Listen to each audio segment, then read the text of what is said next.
DXDC Radyoman Report.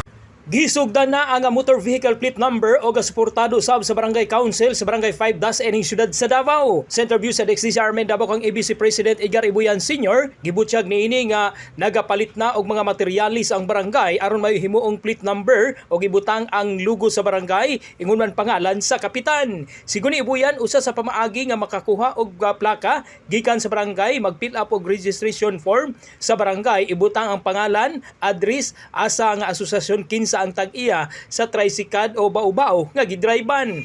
Gidugang ni Ibuyan sa iya nga barangay ana sa kapin 600 ka mga driver ang namasahiro. Inon gipasabot sa opisyal nga tumong sa motor vehicle plate number sa barangay aron maidentifika dayon ang mga driver asa nagpuyo sama sa nahitabo sa Kalinan sa Braga Sripsley nga hangtod karon wala pa maidentifika ang bau-bau nga gisakyan sa biktima.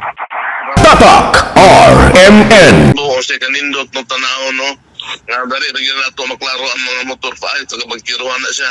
Ay taga magayanis na siya. Tukuto sa nginabuhi kay di magyan mabugnan na imusahin ng mga payong-payong anak. Gikan sa Barangay 5 Das ening siyudad sa Davao kasama mo sa balita ug serbisyo publiko reaching millions nationwide and worldwide for 70 years. Radyo Madon Pulayaw, Tatak RMN.